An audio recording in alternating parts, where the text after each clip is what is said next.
Chapter 5.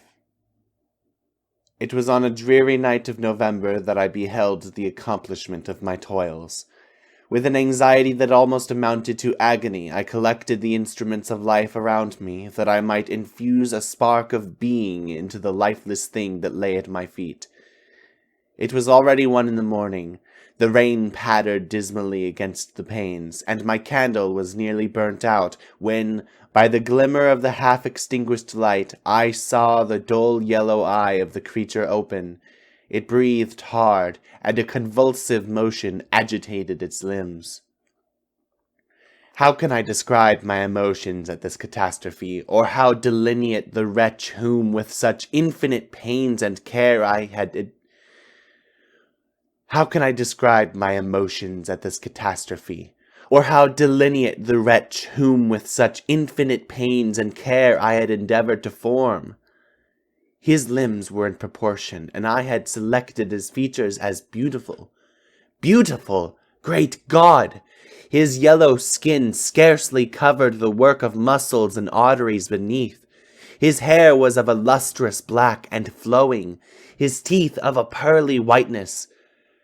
But these luxuriances only formed a more horrid contrast with his watery eyes, that seemed almost of the same color as the dun white sockets in which they were set, his shriveled complexion and straight black lips. The different accidents of life are not so changeable as the feelings of human nature. I had worked hard for nearly 2 years for the sole purpose of infusing life into an inanimate body. For this I had deprived myself of rest and health. I had desired it with an ardor that far exceeded moderation. And now that I had finished, the beauty of the dream vanished, and breathless horror and disgust filled my heart.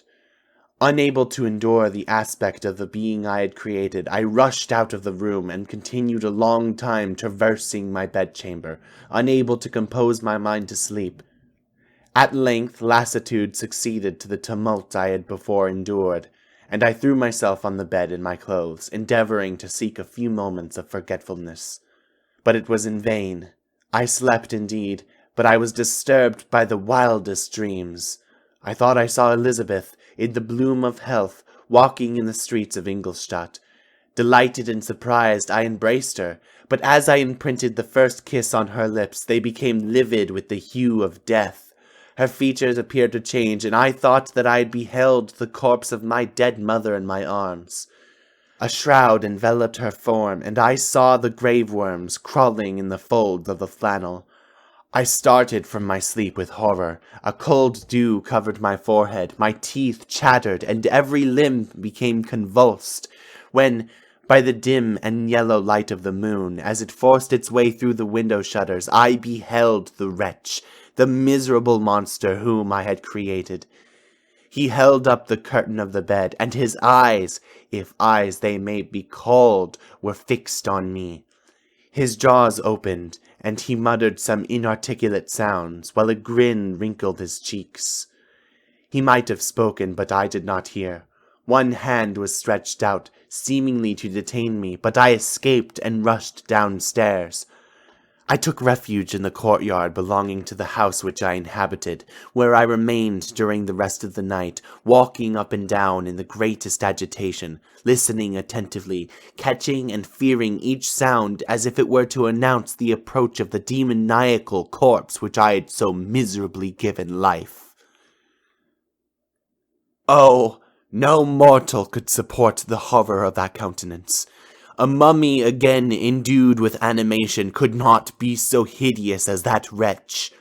I had gazed upon him while unfinished. He was ugly then, but when those muscles and joints were rendered capable of motion, it became a thing such as even Dante could not have conceived. I passed the night wretchedly. Sometimes my pulse beat so quickly and hardly I felt the palpitation of every artery. At others, I nearly sank to the ground through languor and extreme weakness.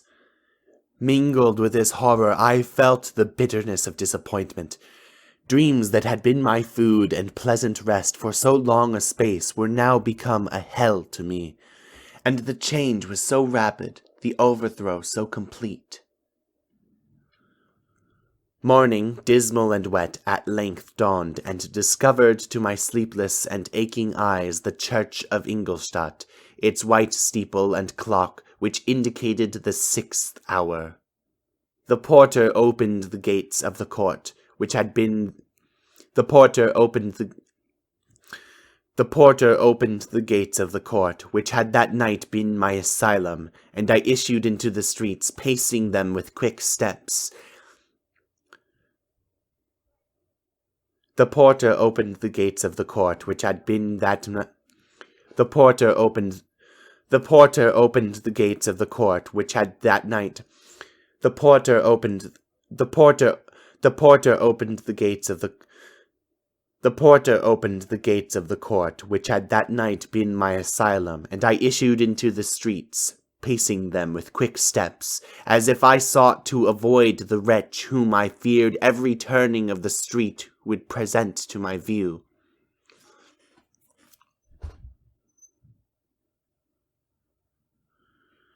The porter opened the gates of the court, which had that night. The porter opened the gates of the court, which had that night been my asylum, and I issued into the streets, pacing them with quick steps, as if I sought to avoid the wretch whom I feared every turning of the street would present to my view. I did not dare return to the apartment which I inhabited, but felt impelled to hurry on, although drenched by the rain which poured from a black and comfortless sky. I continued walking in this manner for some time, endeavoring by bodily exercise to ease the load that weighed upon my mind. I traversed the streets without any clear conception of where I was or what I was doing. My heart palpitated in the sickness of fear, and I hurried on with irregular steps, not daring to look about me. Like one who, on a lonely road, doth walk in fear and dread, and having once turned around, walks on, and turns no more his head, because he knows a frightful fiend doth close behind him tread. From Coleridge's Ancient Mariner. Continuing thus, I came at length opposite to the inn at which the various diligences and carriages usually stopped. Here I paused, I knew not why, but I remained some minutes with my eyes fixed on a coach that was coming towards me from the other end of the street. As it drew nearer, I observed that it was the Swiss diligence. It stopped just where I was standing, and on the door being opened, I perceived Henry Clerval, who, on seeing me, instantly sprung out. "My dear Frankenstein," exclaimed he, "how glad I am to see you! How fortunate that you should be here at the very moment of my alighting!" Nothing could equal my delight on seeing Clerval. His presence brought back to my thoughts my father, Elizabeth, and all those scenes of home so dear to my recollection. I grasped his hand, and in a moment forgot my horror and misfortune. I felt suddenly, and for the first time during many months, calm and serene joy. I welcomed my friend, therefore, in the most cordial manner, and we walked towards my college. Clerval continued talking for some time about our mutual friends and his own good fortune in being permitted to come to Ingolstadt. "You may easily believe," said he, "how great was the difficulty to persuade my father that all necessary knowledge was not comprised in the noble art of bookkeeping, and indeed I believe I left him incredulous to the last, for his constant answer to my unwearied entreaties was the same as that of the Dutch schoolmaster in the Vicar of Wakefield. I have 10,000 florins a year without Greek. I eat heartily without Greek." But his affection for me at length overcame his dislike of learning, and he permitted me to undertake a voyage of discovery to the land of knowledge. "It gives me the greatest delight to see you. But tell me how you left my father, brothers, and Elizabeth." "Very well, and very happy, only a little uneasy that they hear from you so seldom. By the by, I mean to lecture you a little on their account myself. But, my dear Frankenstein," continued he, stopping short and gazing full in my face, "I did not before remark how very ill you appear, so thin and pale. You look as if you had been watching for several nights." "You have guessed right. I have lately been so deeply engaged in one occupation that I have not allowed myself sufficient rest, as you see. But I sincerely hope, that all these employments are now at an end, and I am at length free." I trembled excessively. I could not endure to think of, and far less to allude to, the occurrences of the preceding night. I walked with a quick pace, and we soon arrived at my college. I then reflected, and the thought made me shiver, that the creature whom I had left in my apartment might still be there, alive and walking about. I dreaded to behold this monster, but I feared still more that Henry should see him. Entreating him, therefore, to remain a few minutes at the bottom of the stairs, I darted up towards my own room.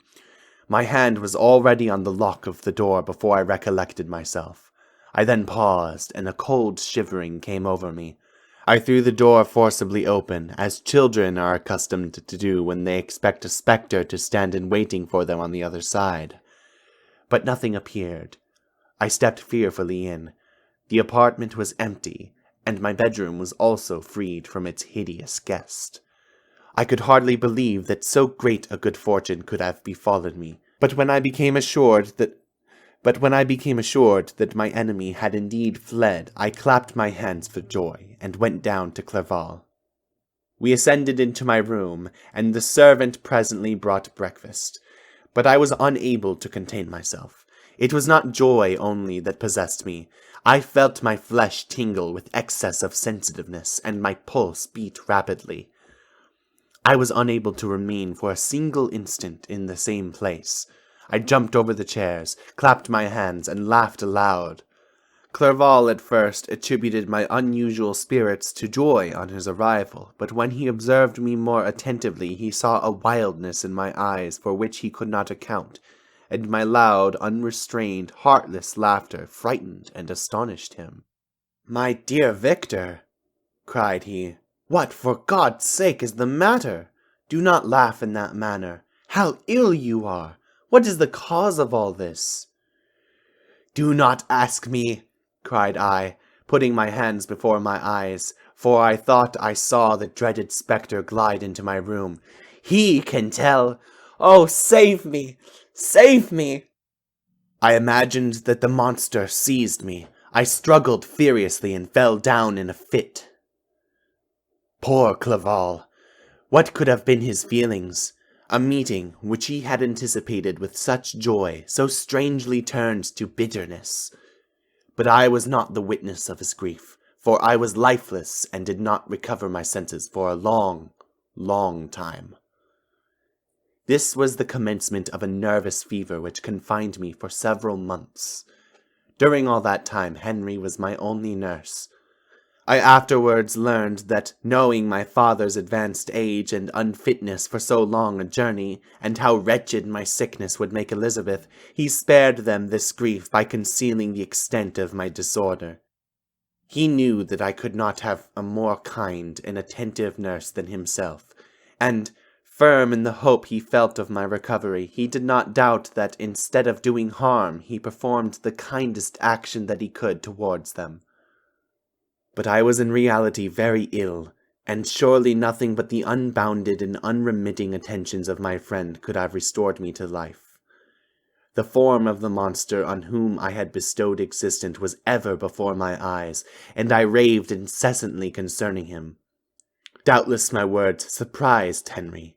He at first believed them to be the wanderings of my disturbed imagination, but the pertinacity with which I continually recurred to the same subject persuaded him that my disorder indeed owed its origin to some uncommon and terrible event. By very slow degrees, and with frequent relapses that alarmed and grieved my friend, I recovered. I remember the first time I became capable of observing outward objects with any kind of pleasure. I had perceived that the fallen leaves had disappeared, and that the young buds were shooting forth from the trees that shaded my window. It was a divine spring, and the season contributed greatly to my convalescence. I felt also sentiments of joy and affection revive in my bosom. My gloom disappeared, and in a short time I became as cheerful as before I was attacked by this fatal passion. "Dearest Clerval," exclaimed I, "how kind, how very good you are to me. This whole winter, instead of being spent in study, as you promised yourself, has been consumed in my sick room. How shall I ever repay you? I feel the greatest remorse for the disappointment of which I have been the occasion, but you will forgive me." "You will repay me entirely if you do not discompose yourself, but get well as fast as you can. And since you appear in such good spirits, I may speak to you on one subject, may I not?" I trembled. One subject? What could it be? Could he allude to an object on whom I dared not even think? "Compose yourself," said Clerval, who observed my change in color. "I will not mention it if it agitates you, but your father and cousin would be very happy if they received a letter from you in your own handwriting. They hardly know how ill you have been, and are uneasy at your long silence." "Is that all, my dear Henry? How could you suppose that my first thought would not fly towards those dear, dear friends whom I love, and who are so deserving of my love? If this is your present temper, my friend, you will perhaps be glad to see a letter that has been lying here some days for you. It is from your cousin, I believe."